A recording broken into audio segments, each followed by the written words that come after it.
നമ്മുടെ പല അരുമകൾ മരണപ്പെട്ടതും മരണപ്പെട്ടുകൊണ്ടിരിക്കുന്നതുമായിട്ടുള്ള ഒരു രോഗാവസ്ഥയാണ് പാർവോ. പാർവോ വന്നാൽ അറിയാം, ഒട്ടുമിക്കതും നല്ല രീതിയിലുള്ള ചികിത്സ ലഭിച്ചില്ല എങ്കിൽ മരണത്തിലേക്ക് പോകുന്നത് നമ്മൾ കണ്ടിട്ടുണ്ട്. അത് വളരെ വേദനാജനകമാണ്. അപ്പോൾ നമുക്ക് പാർവോ വരികയാണെന്നുണ്ടെങ്കിൽ നമ്മൾ ഡോക്ടറുടെ ചികിത്സ തേടുന്നതിനൊപ്പം ശരീരത്തിൽ നിർജ്ജലീകരണമാണ് സംഭവിക്കുക പാർവോയുടെ കേസിൽ. അപ്പോൾ നമ്മൾ ആൻറ്റിബയോട്ടിക് ഒക്കെ കൊടുക്കുമ്പോൾ ഡ്രിപ്പ് ഇടുമ്പോൾ തന്നെയും നമുക്ക് അതിനോടൊപ്പം തന്നെ കൊടുക്കുവാൻ പറ്റിയ നമ്മുടെ പപ്പികൾക്കായാലും കിറ്റൻസിനായാലും നമുക്ക് കൊടുക്കുവാൻ പറ്റുന്ന ഒരു നല്ല മെഡിസിനാണ്, ഹോമിയോയുടെ നല്ല മെഡിസിനാണ് പാർവോ ഗോ. അതായത് ഡോക്ടർ ഗോയലിൻ്റെ പാർവോ ഗോ.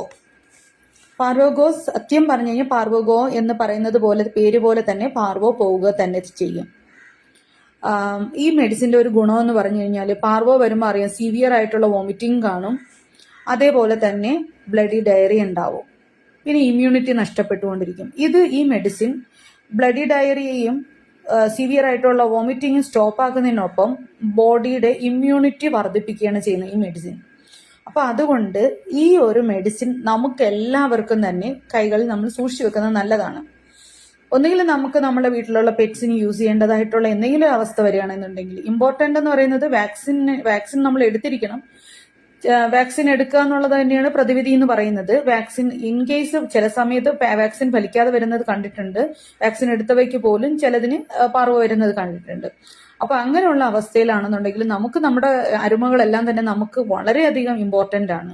ഒരുപാട് കുഞ്ഞുങ്ങൾ മരിച്ചു പോയിട്ടുള്ളത് പാർവോ വന്നിട്ടുള്ളതാണെന്ന് എനിക്കറിയാം. അപ്പോൾ അതുകൊണ്ട് നമ്മൾ ചെയ്യേണ്ടത് ഈ ഒരു മെഡിസിൻ നമ്മൾ വാങ്ങി സൂക്ഷിച്ചു വെക്കുകയാണ്. കാരണം ഇത് ഓൺലൈൻ മാത്രമേ ഇത് കിട്ടുകയുള്ളൂ. ഇത് വാങ്ങി സൂക്ഷിക്കുകയാണെന്നുണ്ടെങ്കിൽ നമ്മുടെ കുഞ്ഞുങ്ങളുടെ ജീവൻ നമുക്ക് രക്ഷിക്കാൻ 100% കഴിയും എന്നുള്ളതാണ് ഇതിന്റെ ഒരു ഗുണമെന്ന് പറയുന്നത്. കാരണം നമ്മളുടെ വീട്ടിലുള്ള കുഞ്ഞുങ്ങൾക്കൊക്കെ, എൻ്റെ ഒരു എക്സ്പീരിയൻസിൽ നമ്മുടെ വീട്ടിലെ കുഞ്ഞുങ്ങൾക്ക് എന്ന് പറയുമ്പോൾ അവർക്ക് പരമാവധി ചികിത്സ നമുക്ക് നൽകുവാൻ കഴിയും.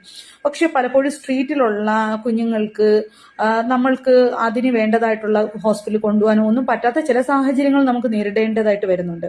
അപ്പൊ അങ്ങനെ വരുമ്പോഴത്തേക്ക് സ്ട്രേ ഡോഗ്സിന് പോലും, ഈവൻ സ്ട്രേ ഡോഗ്സിന് ഒന്നും വേറെ ഒരു മെഡിസിൻ കൊടുക്കാതെ തന്നെ ഈ ഒരു മെഡിസിൻ കൊടുത്തിട്ട്, ഫുഡിൽ കലർത്തി കൊടുത്തിട്ട് ഒരുപാട് ജീവനുകളെ എനിക്ക് തിരിച്ചു പിടിക്കുവാനായിട്ട് കഴിഞ്ഞിട്ടുണ്ട്.